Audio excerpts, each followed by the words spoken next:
Good evening, folks. We are ready to start.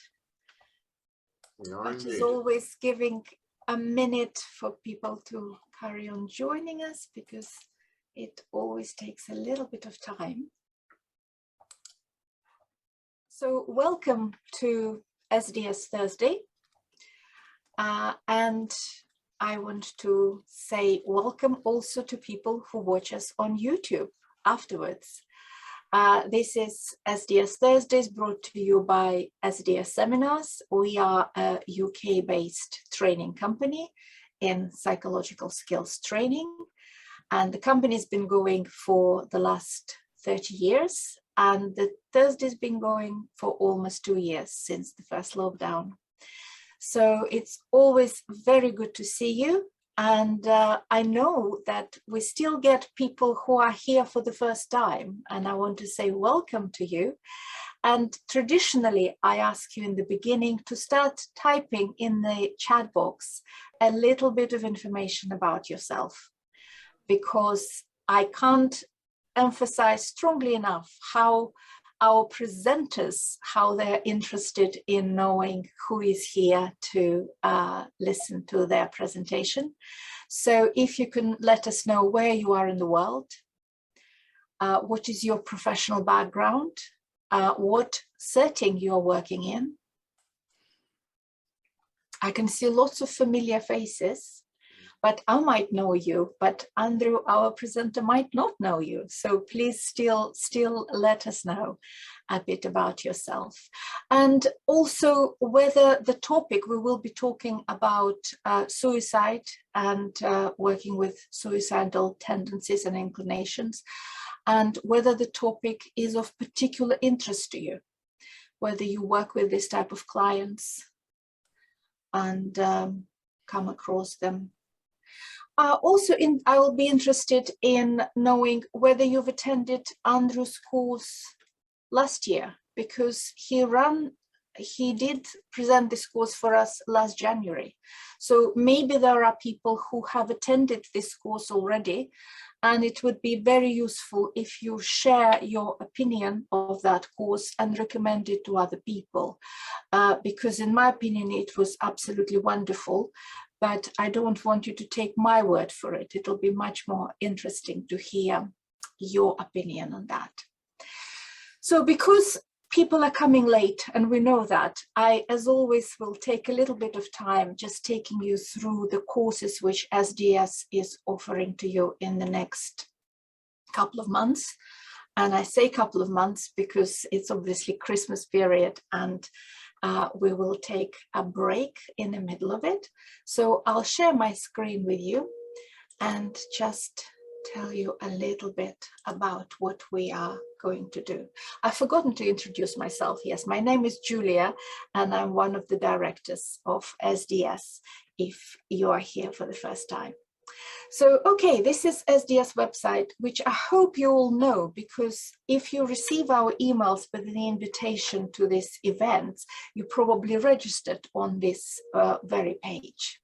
So when you come to this website, you see right in the middle of the page there, upcoming events. So these are events we're running in December and January. Tomorrow we are running Working with Guilt with Professor Paul Grantham, and we still have places on that event, and you still can book. So if you were planning to book on this event but forgotten about it, this is a good time to do it now. So Working with Guilt tomorrow.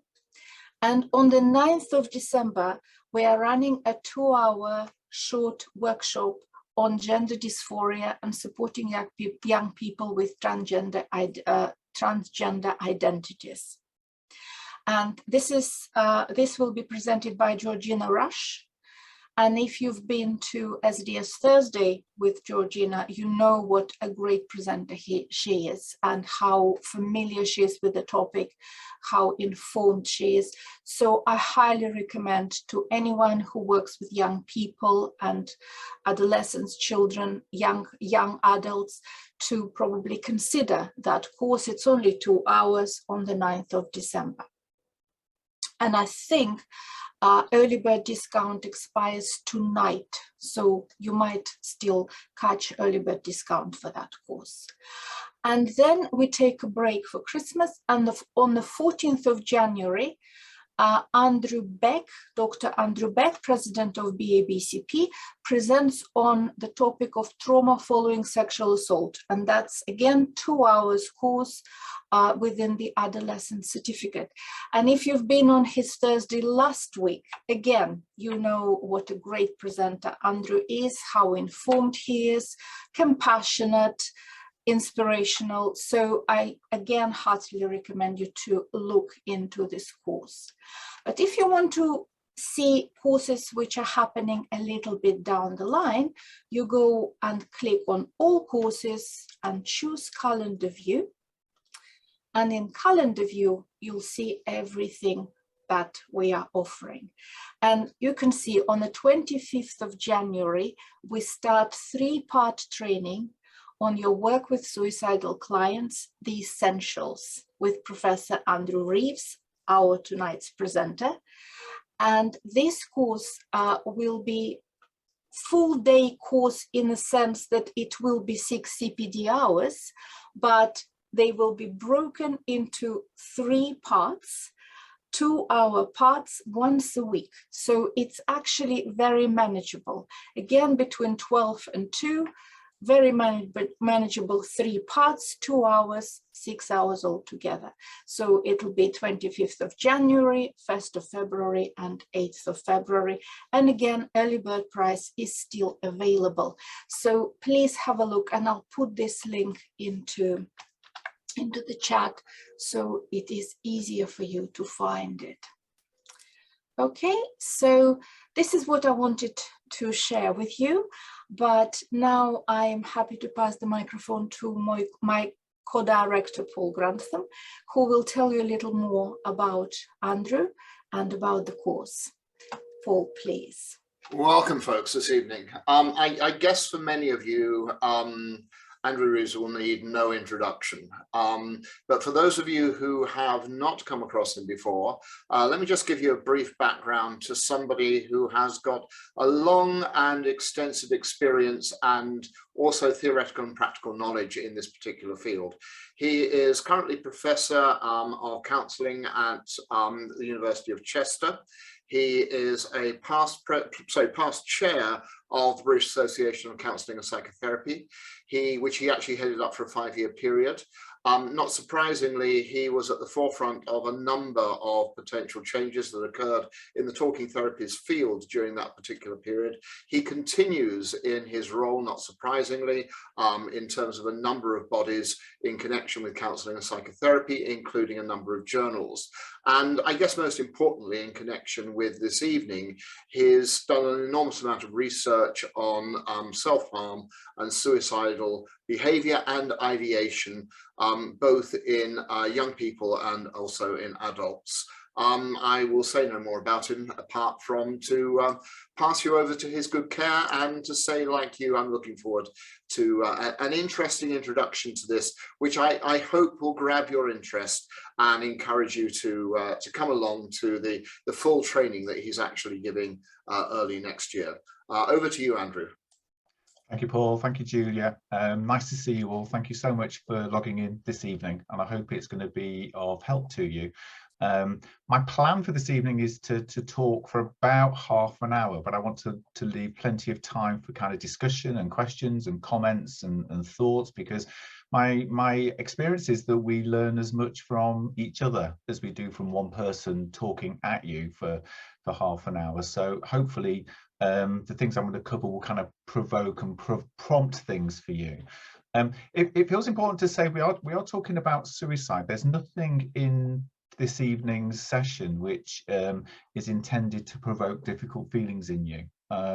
There's nothing we're going to cover today that is explicit client material or difficult client material, or indeed personal material either. But we are talking about suicide, and so I just wanted to kind of flag, please take care of yourself and do what you need to do to make sure that this session is okay for you.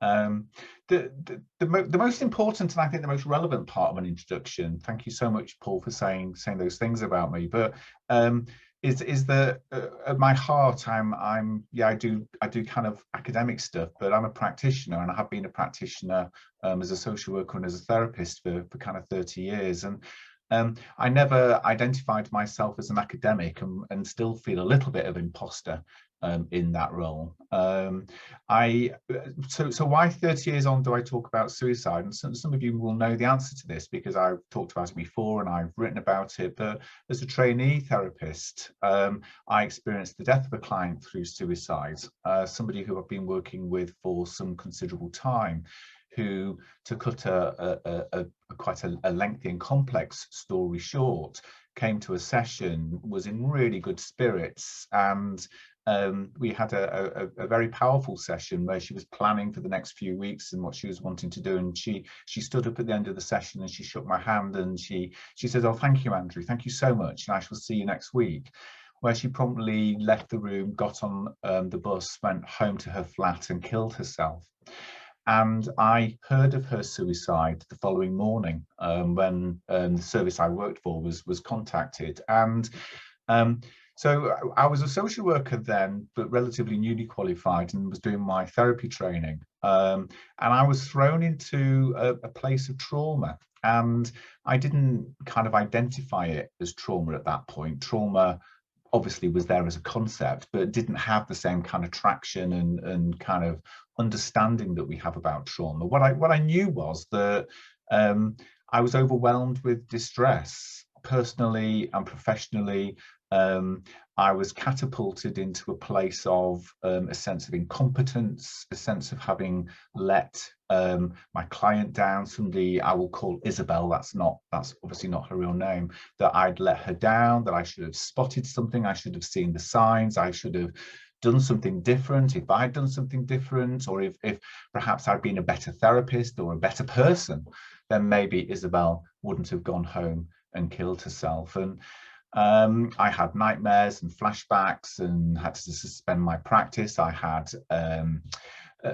kind of awful intrusive thoughts about the funeral and about fear of blame and being scapegoated, and just an overwhelming sense of really being a failure in the face of this. And I had lots of good therapy and lots of good supervision and a really supportive team. And like we do sometimes at these points, you turn to literature, to read, to kind of inform yourself, to think about things. And what staggered me, and as I say, this is 30 years ago, what staggered me was how little information there was for me as a counsellor and me as a trainee counsellor to make sense of, personally and professionally, this awful catastrophic loss that I had encountered. In fact, there was nothing really written at all. There was stuff written in kind of psychology and psychiatry and for general practice, a little bit in nursing, but it didn't speak to me as a humanistic practitioner, for somebody who makes sense of the work through the relational process. And so having been asked to leave the sixth form at school because they thought I was going to perform so badly, I was going to drag their grades down, which I'm proud to say I did drag their grades down and did perform so badly. I kind of was propelled into doing a master's, which I can't even begin to explain to you how weird that was. My entry into therapy was through a level 4 training program at the local college, and one of the best courses I've ever done, and one I'm still immensely proud of.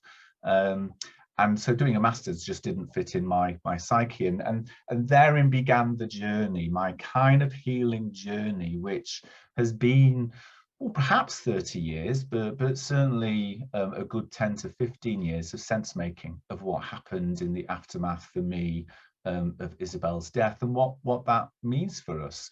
I kind of assumed that 30 years on that we would now have an extent of literature that supports us in our practice, and I'm shocked and dismayed, I think, to say that as therapists, as counsellors and psychotherapists, there still isn't an awful lot that's written. And therapy courses do talk a little bit more about suicide risk, but not necessarily in the way that I would like to think we would, and I'm going to flag what that means.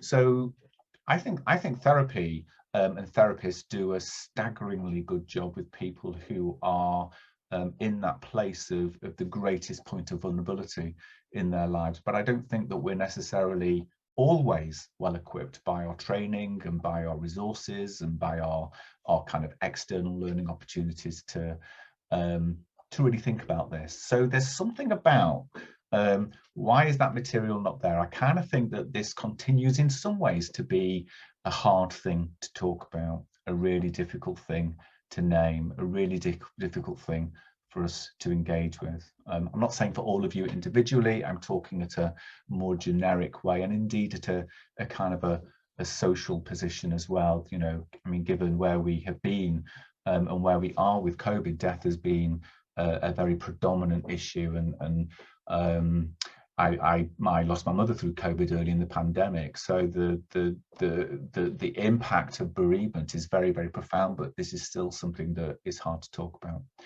So what I want to do is go through a few slides. I don't want to talk too much at you, and I do want to come back to the group. So I'm going to go to the slides. I'm not going to be able to see the chat, but Julia and Paul assure me that they're looking at the chat. So, you know, please do put things in the chat if there's things that you want to say, and hopefully we can pick up on those afterwards. And please feel don't feel any compulsion or pressure to disclose anything you don't wish to disclose, and let's also take care of kind of client material.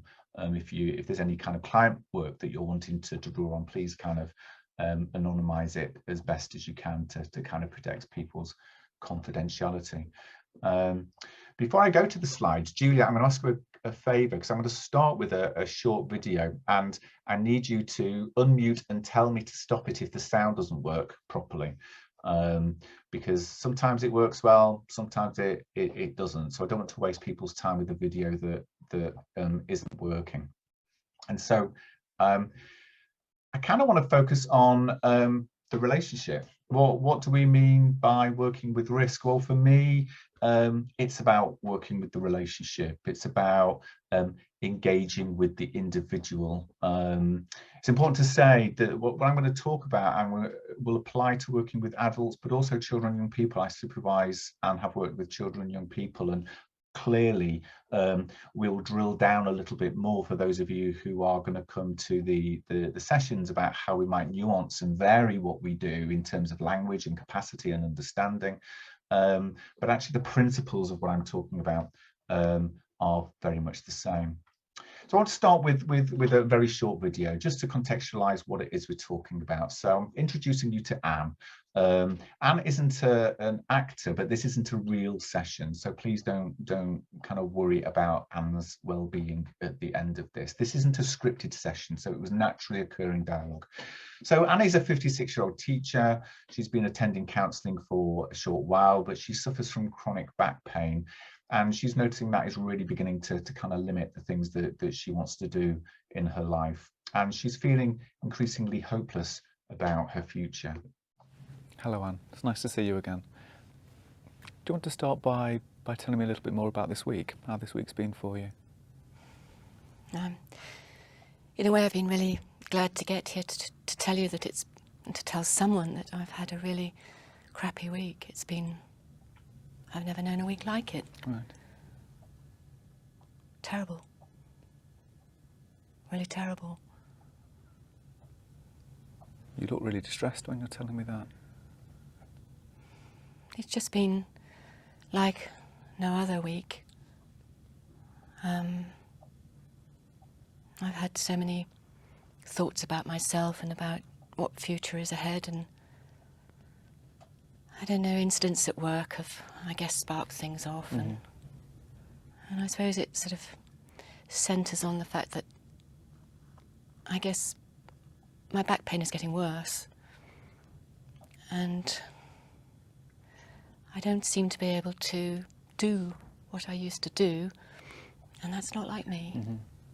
And so I feel what's happening to me is not really me. It's not me. There's lots of things happening around you and to you that are making you think about you and your future? What future? That's exactly it. Right. You can't see a future for yourself. No, I can't. I always look forward to retirement, and I never thought I would have to think about maybe taking early retirement, which, I don't know, I'm someone who really enjoys the job, but just in this last year, I just feel so threatened by, I feel quite paranoid sometimes, you know, people saying that they can maybe take things over for me because they know I have a problem, and so in a way not addressing how I might be feeling, but making a point of saying I have a problem, and therefore bits of my job are going. And I think, well, what's the point really if I can't do what I used to do? I tried talking to my husband about it, and, well, it's a non-starter really. So you're quite alone in this. There's nobody that you feel is really getting what you're feeling or what's happening to you. You said before, Anne, that you thought about your future and you couldn't see any. I wonder what that meant. Well, with back pain that doesn't get better, I look at myself now, and they talk about the ageing process, and that's all sort of stuff with the menopause and things, and losing one's role, and as the children leave home. Well, it's true. It's true. And I know I'm not going to get better, and I think if I'm not going to get better and I'm this bad now, then, well, I'll be in a wheelchair. And I don't really see people in wheelchairs at the moment, but I'm beginning to. But before, people, I would say that I was never conscious. People in wheelchairs. That's not a future you want for yourself. I'd hate it. Yeah. I have this feeling as you're talking, and I wonder if what you're feeling is about wanting to end your life. I wonder if that's what you're telling me.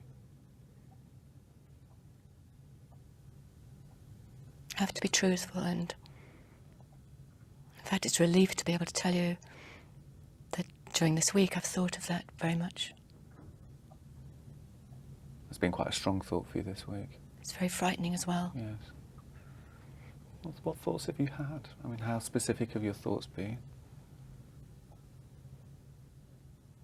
It's somehow like, because people don't notice me, or, you know, I feel so incidental at the moment, I just want to slip away. I want to go quietly. What would that be? Without hurt. Maybe I'm not very brave, but I just want to slip away, and then people won't necessarily need to talk about me because they won't really have missed me. Mm-hmm. Do you know what you would do? Have you thought what you would do? Yeah.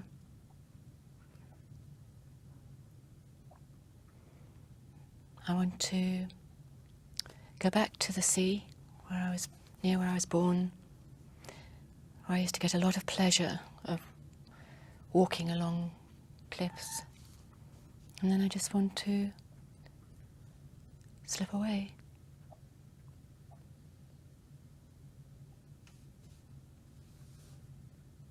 And somehow I don't feel.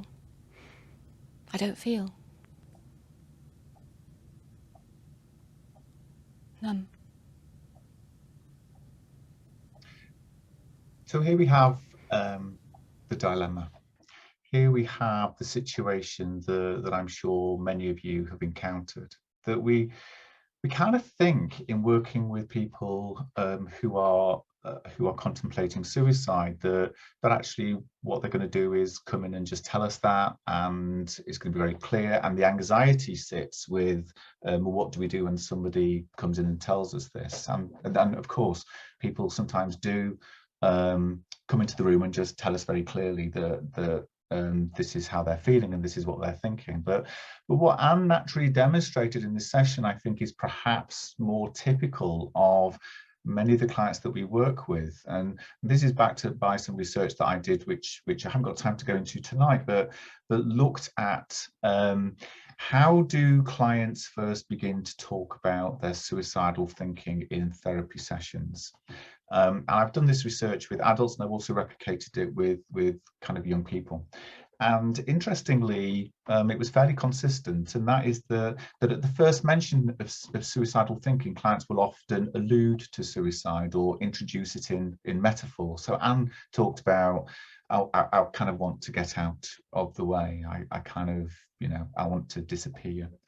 And so that kind of puts an onus on us as therapists to help the client begin to articulate. So at some stage I asked Anne explicitly, I wonder if what you're telling me, Anne, is you're having thoughts of ending your life. And it's at that point in the therapy with suicidal clients that often the fracture occurs. It's that point where suicide has been alluded to, and the kind of, if you like, the responsibility to open the door for exploration kind of sits in that moment a little bit more with us as therapists. And what's interesting is that my research indicated that regardless of orientation, whether people were humanistic or psychodynamic or cognitive behavioral, very experienced practitioners, that what people tend to do at this point, for a whole stack of reasons that we'll talk about, is they tend to retreat to kind of paraphrasing reflective responses.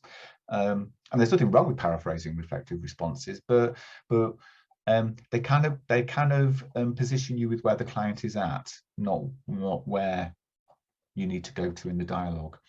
And so what we rely on then is science, if you like. We rely on science to help give us the answer, because it can feel really uncomfortable to say to somebody who hasn't named it explicitly, I wonder if you're telling me that you're thinking of killing yourself, or if you're thinking of ending your life. And what if we put the thought into the client's mind? What if we get it wrong? What if it's perceived as hugely insensitive by the client?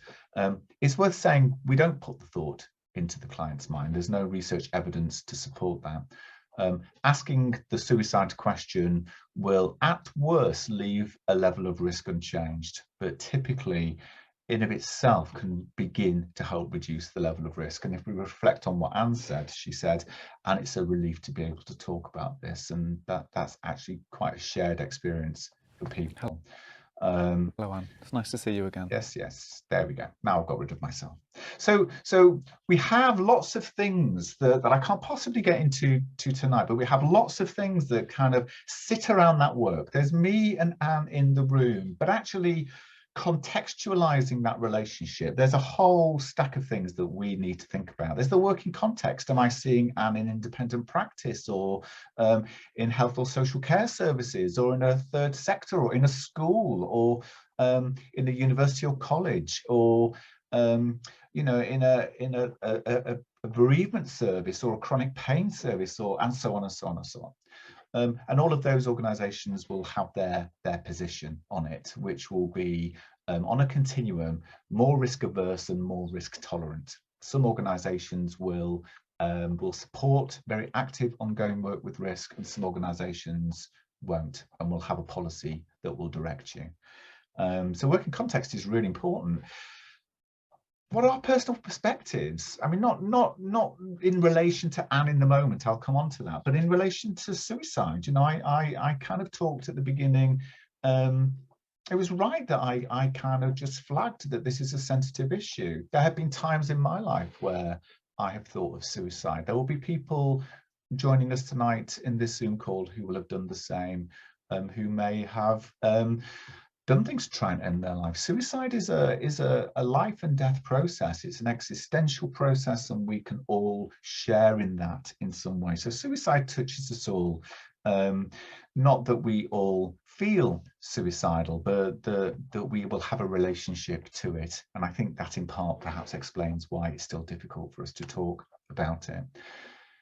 Who else is there? Who else can support Anne outside of the therapy room, whether it be GPs or chronic pain services or occupational health services or so on and so on? You know, I'm not the only person in Anne's life who can offer her support. What else is there? And what capacity do they have to help meet her needs? What ethical framework do I work with? It doesn't matter what professional organisation you're a member of, whether it's NCS or BACP or UKCP or BABCP, or I could go on. They all have very robust code of ethics, ethical frameworks, however they call it, that as members of those organisations we sign up to. We sign up and say, yeah, we will work ethically and we will work to try and meet the best ethical standards. So how do we respond to Anne's potential suicide risk within an ethical frame? I started by talking about Isabel. What if we get it wrong? What if we hold Anne's confidentiality and she ends her life between now and when we're next due to meet, just as Isabel did? I've been there. Some of you will have been there. What if I panic? What if the anxiety is too much for me? And I say to Anne, look, Anne, I really need to speak to your GP. And Anne says, I don't want you to speak to my GP. That will go on my records. I'm a teacher. I don't want that to go through to occupational health. I don't want that to prejudice me. I want a safe space to talk about how I feel, but it's too scary for me. So the getting it wrong can sit at both polarities. The not responding to risk when it's presented in a significant enough way, but also in these over responding when we actually owe our clients a duty of confidentiality, a safe space to talk. That's what we do as therapists. That's why therapy is so profoundly important. The policies and procedures, you know, what does the external tell us to do? And even those of us who work in independent practice will have our benchmarks of good practice for ourselves. Some of us might write our own policies and practice to inform our own work, or kind of have them in an unspoken way. But we work to benchmarks, and we do that to ensure an equitable and ethical delivery to all the clients that we see, that it helps us not act out issues that may be pertinent in individual therapy.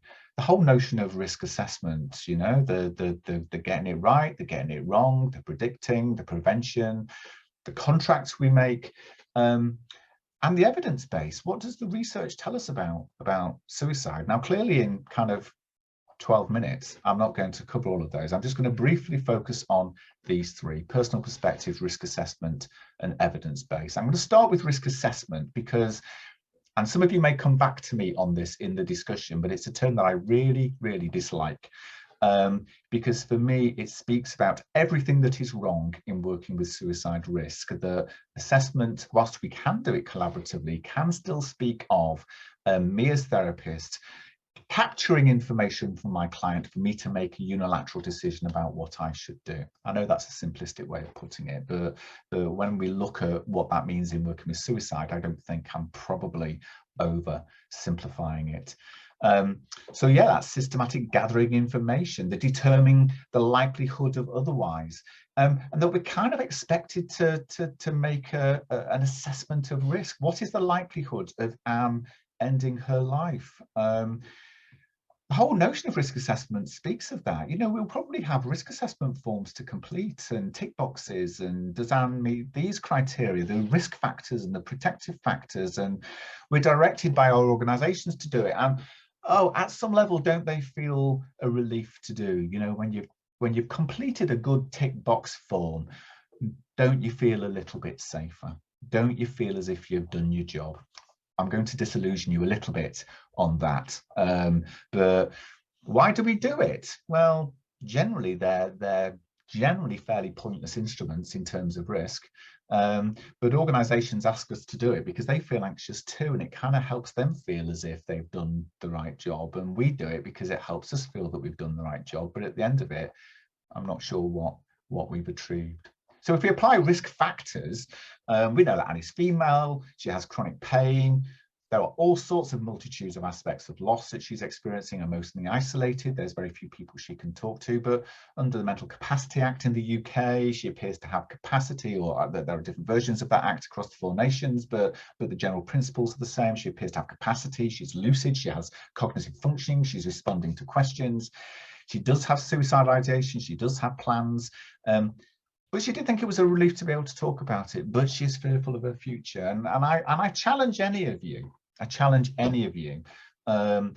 to take that information and making an informed decision about how you would respond to Anne's risk at the end of it. What I would say to you is, if you can take that information and make an accurate prediction on what you think Anne is going to do, your next best step is to do the national lottery, because clearly you have high predictive powers that could position you with a lucrative future. The reality is that information will not tell you what Anne wants to do. And yet the predominant mental health practice in the UK, in Europe, in North America, in Australia, in New Zealand, in Asia Pacific, leads you to believe that that's the case. It leads you to believe that filling in these forms will help you understand what we'll do. And all these forms are built on the same thing: into suicide risk factors. Who is more likely, according to the statistics, to end their life beyond others? And if you type into Google Scholar or into Google, you know, suicide risk factors, you'll return hundreds of thousands of articles that essentially do the same thing. And then people knock them into shape, into questionnaires, into tools, inventories, schedules. Sometimes they'll give them pretty names, sometimes they'll give them away free, sometimes they won't, because they know that you want to not feel so scared about what your client's going to do, and so they'll sell you these things. And there is, for sure, even us as therapists, there is that comfort in the application of science. Well, clever scientists have come up with this, clever psychologists have come up with this, so therefore it must be good. I'm not saying they have no value at all. I'm not saying that. They can open dialogue, they can structure a dialogue, they can be a gateway, but bizarrely what they're not going to do is exactly what you want them to do, which is give you some indication of risk. Large in 2016 and the research team looked at a meta-analysis of kind of risk factors. Now, the risk factors are the driving factor that drive the formation of some of these forms. And they found that people who die through suicide, 95% of high-risk people do not die through suicide. So the kind of marker we're looking for with these forms, high risk, isn't actually a very poor indicator of who is likely to end their life.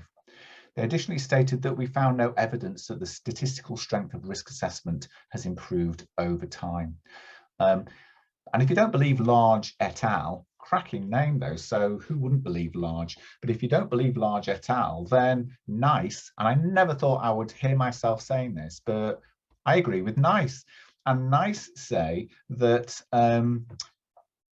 practitioners, mental health practitioners, including therapists, need to be very, very careful about relying on risk assessment tools in working with clients who are suicidal or high risk. And if you don't want to believe NICE, the Royal College of Psychiatrists have said that this is really a no-go, that we have to talk to clients about suicide. Use the forms if you need to use the forms. I'm not saying going against your organizational policy, but do not rely on them for the information you think they're going to give you. They can give low-level kind of suggested implications of how a client is feeling, and they can help you and organizations feel that you're doing something useful, but you're not really, sorry, you're not getting the information you need. And if you were to rely on them only, then I think you're going to leave yourself, and more importantly your client, at a point of disadvantage, because what risk assessment tools don't do is help you and the client meaning make around their feelings. They don't help Anne make sense of what she's feeling, and for Anne to reflect on the likelihood of asking these things. Our personal perspectives are really important. I'm just going to touch on these very briefly. You know that I don't know if you were told this, I was told this, that as practitioners we can leave ourselves at the door and we go into the room almost tabula rasa. Well, frankly, what a load of stuff and nonsense that is. We take all of ourselves into the room. We don't act it all out. We don't bring it all in. We notice it, we reflect on it, we hold it, we bracket it, we hold it there, and sometimes we can use it very, very productively with our clients if your model allows some limited self-disclosure.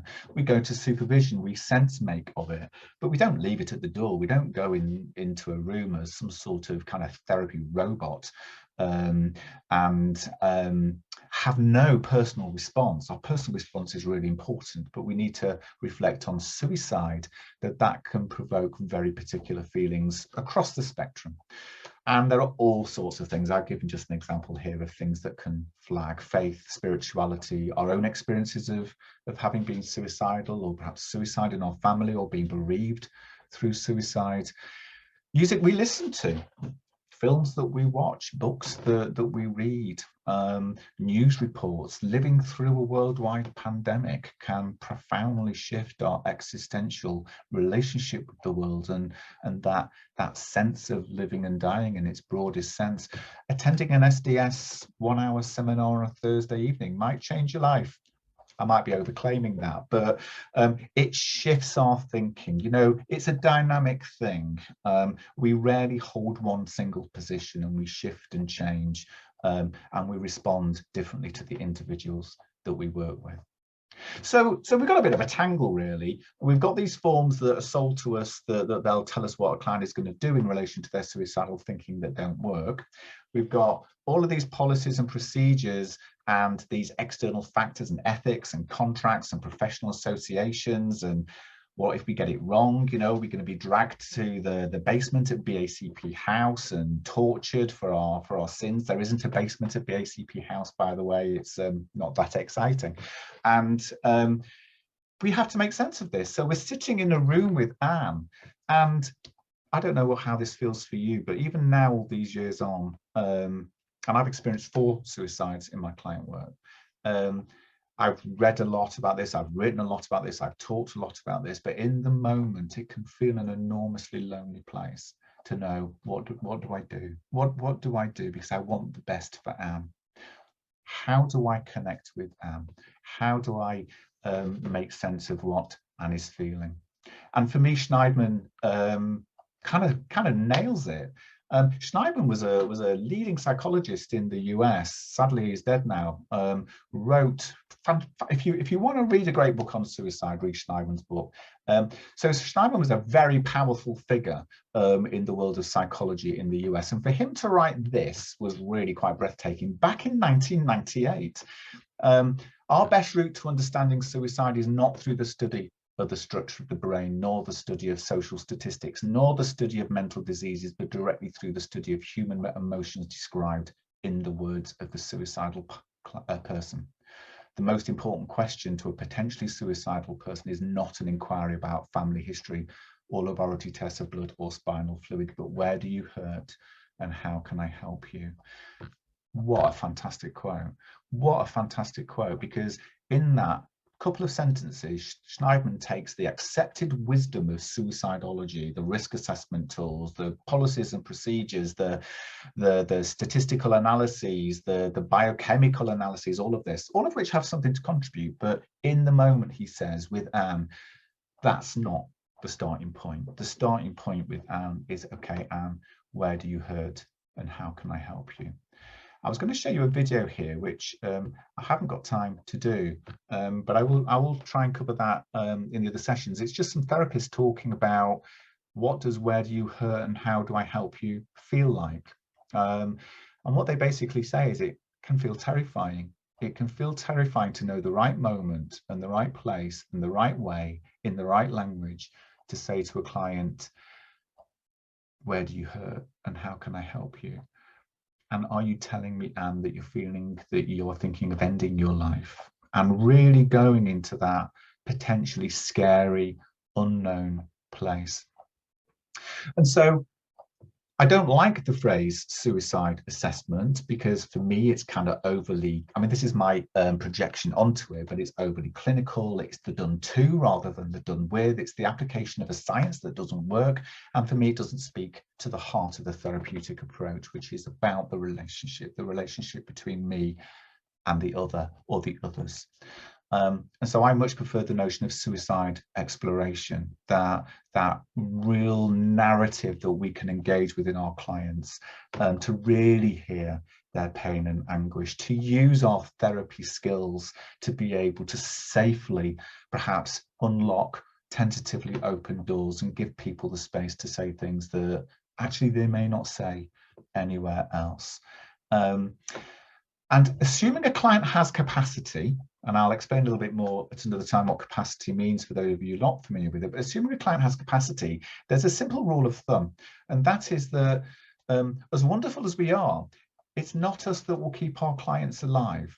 It's our clients that will keep themselves alive. We have a responsibility to our clients, but we don't have a responsibility for our clients unless it's framed within particular contexts.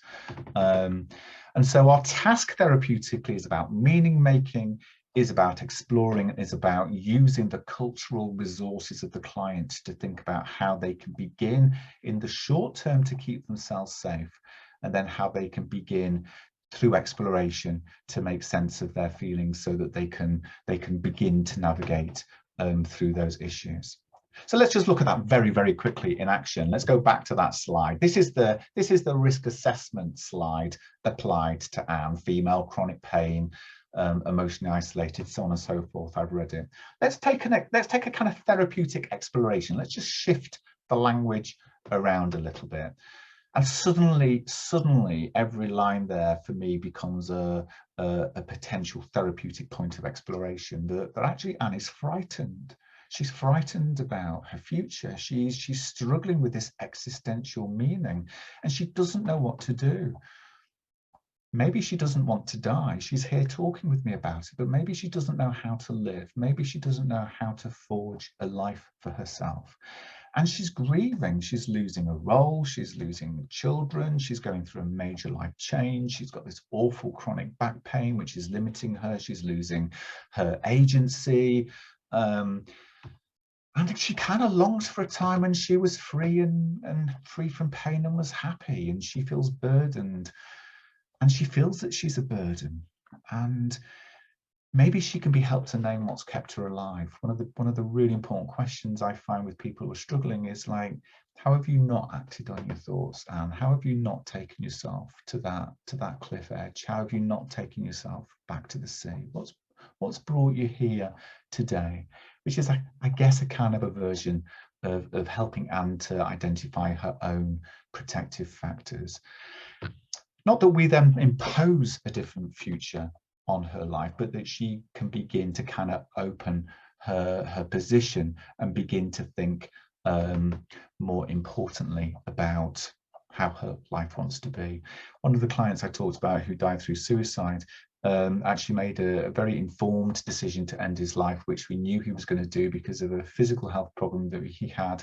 And for him, the most positive decision that he made was about ending his life. And so I'm not taking a moral position about how we should be in relation to suicide. What I'm talking about is that we should be open to the exploration, not to encourage or facilitate suicide, but to provide Anne with a space to really begin to make sense of her in relation to herself and how she wishes to go forward. I'm going to cut these short because we're running out of time, and I did want a little bit of questioning. I'm going to talk a little bit about crisis plans in the bigger sessions and what I call the kind of keep safe plans, which for me are really critical and trump risk assessment. That's a terrible word. It's awful what's happened to the word Trump, isn't it? The beat, which isn't a much better word, but perhaps along the same vein, the whole notion of risk assessment, right out the park, you know. Keep safe plans is really about enabling our clients to reflect on what makes things worse for them, what makes things better for them, and what steps can they take to support ourselves. So there's all sorts of things that sit around working with suicide. I'm very, very briefly touched on a couple of them. But ultimately, it's about being brave. It's about being brave in asking the question and prepared to go to the place that perhaps we might not always feel comfortable going.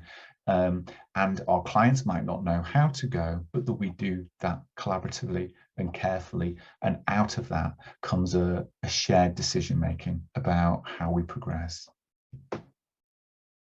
That was a real rattle through. I thought I was going to do that quicker, but once I get talking, I can't shut myself up. So I can only apologise if you wanted to have a remote mute Andrew button. Fortunately, Zoom hasn't invented that yet for most of you. I'm going to shut up and hand over to Julia and Paul, or if you have any questions or comments or thoughts, I'd be delighted to hear them. Thank you very much, Andrew. I've worked on this course with you last year, and nevertheless it felt so fresh and inspiring and comforting somehow, your presentation. So thank you very much. As we tried before, I would encourage you, if you don't mind, to put your electronic hand up and ask a question in person if you feel brave. Because mainly what I have in comments is thanks and how brilliant it was and wonderful. So that's all wonderful. But if you have questions, please put up your electronic hand and go ahead. And if you don't, then just go for the link and book on the course. Kashal, I can see you putting your real hand up, but that's fair enough because I can see on the screen. Go ahead, unmute yourself and go ahead. I was just going to say, Andrew, I did the assist program, and what I always find comforting is looking for the turning point. What's the thing that's, they say, is keeping them from doing anything but staying alive? Yeah, I think that's a really good point, and the assist training I think is really good in that respect. Well, in lots of respects, and we can only get to that point through the dialogue. And again, it's a really good example of how the risk assessment tools, which are still so predominant and yet have very little value. There's very little evidence base to support them. Don't help us, but more importantly, don't help the client get to that point. And I think what I hear in what you're saying, and Kashal, is around. Actually, whilst our understanding of where the client is at is important in being able to be alongside them, actually I want my clients to be able to leave the room and understand where they are much better. And I think that turning point is a really good point. I first moved into this work when I was 18, and I trained as a Samaritans volunteer, and I worked with the Samaritans for a few years, and that was stunning training, different to assist, but because it has a slightly different intention. But what the Samaritans taught me right from 18 was never, ever, ever, ever be afraid about talking about suicide with our clients and asking the suicide question. And yet as therapists, we can often go to a place of fear. So I think that's a point I totally agree with, Kashal. Thank you. Thank you. There are questions and comments, sort of technical side of things. We do not provide you with the slides from today's presentation, but as you know, it is recorded, and the full recording will be on the course page. You just have to click on the video tab and you will see the full recording, and you obviously can see the slides there. And also on our YouTube channel. So you just look for SDS Thursdays on YouTube channel and you can see all of them there.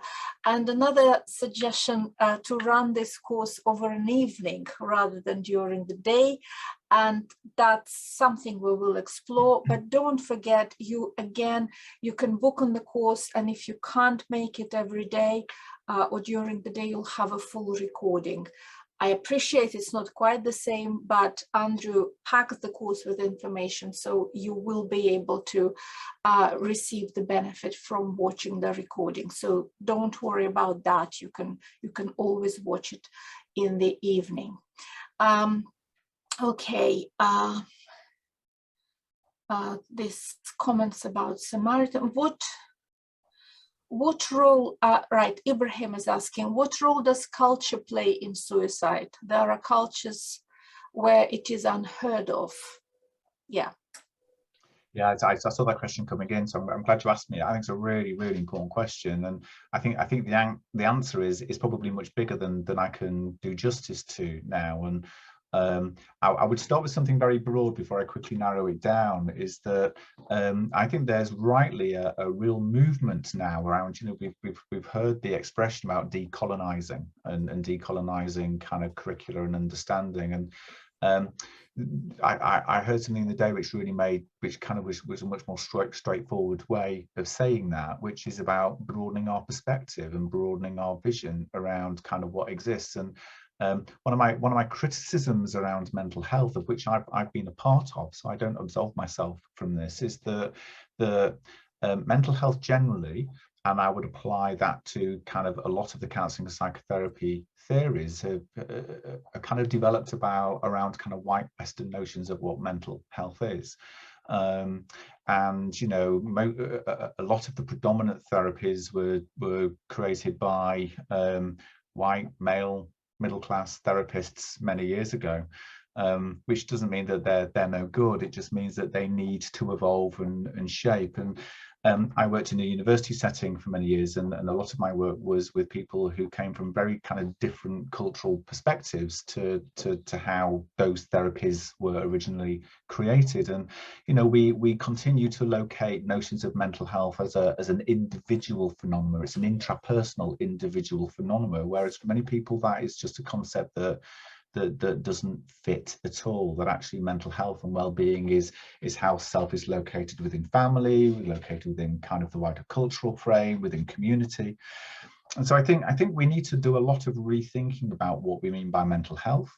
And I think there are some excellent people out there who are beginning to challenge and help us think about kind of the psychotherapies and counselling differently.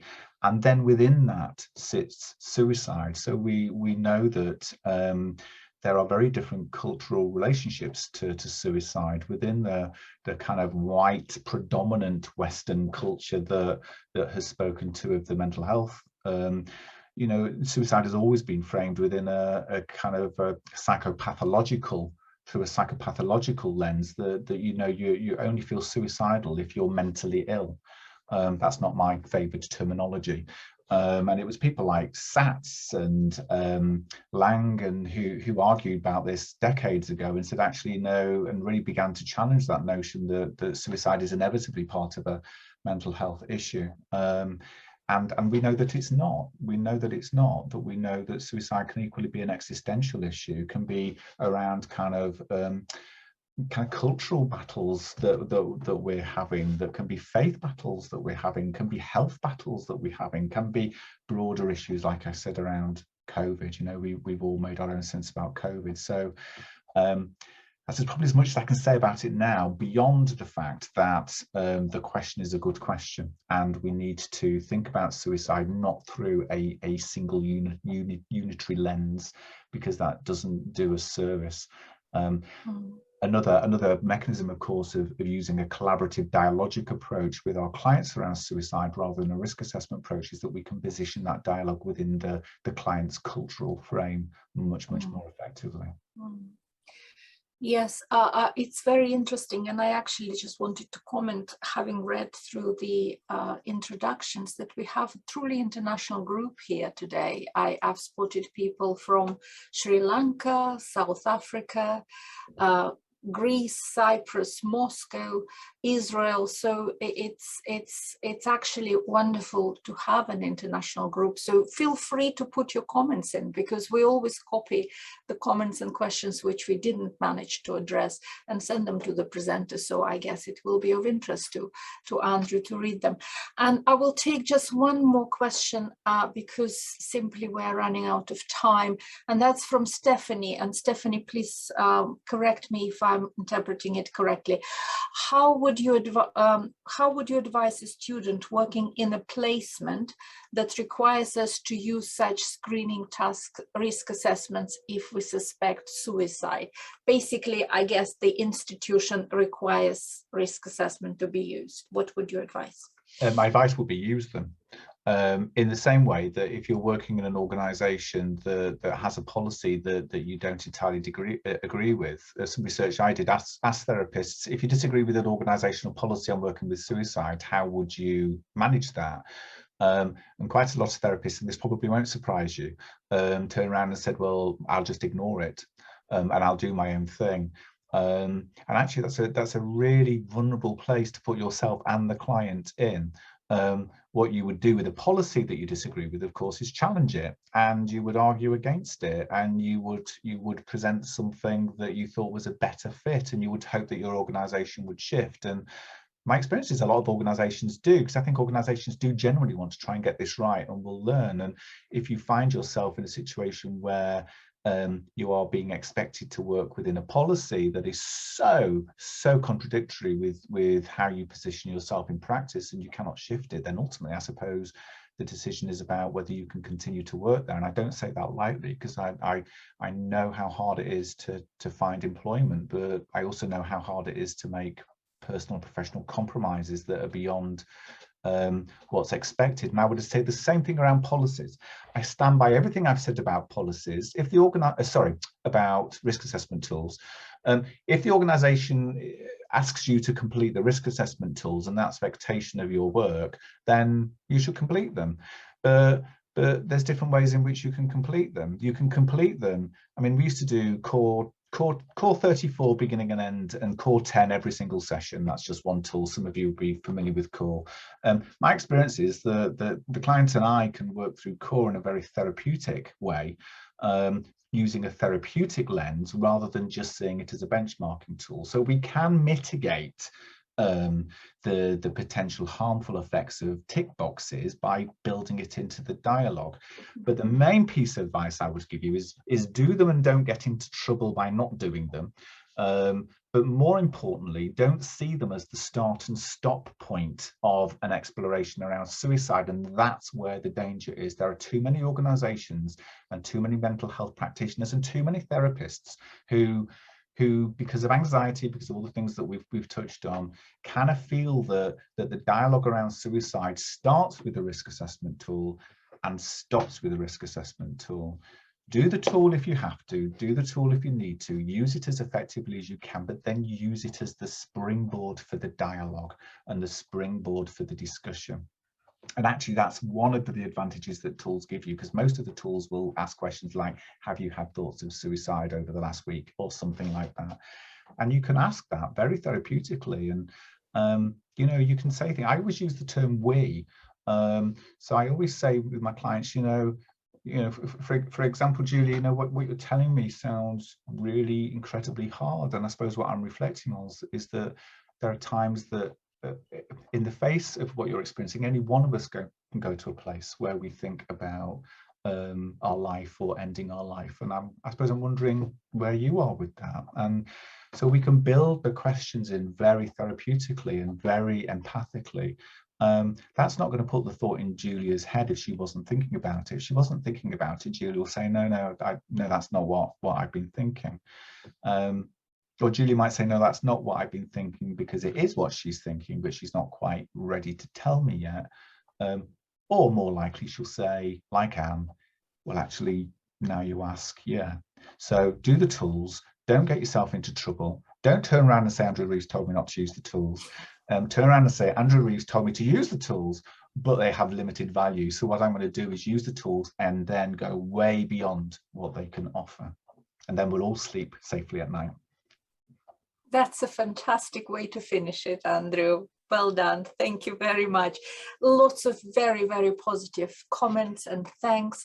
So it's past 8 o'clock. We need to let our presenter have an evening. And so you can, as always, unmute yourself and say your thanks. And we're taking a break for Christmas, so there won't be any Thursdays until January. But we might meet up, depending on the situation. We might meet up on Christmas Eve or something like that, just to say. Okay, guys. Bye now. Bye. Thank you very much. Bye bye. Thank you, Andrew. Thank Amazing. you. Thank you. Bye. Yeah. Thank you, Andrew. Thank you. Bye. Yeah. Really enjoyed it. Thank Thank you very much.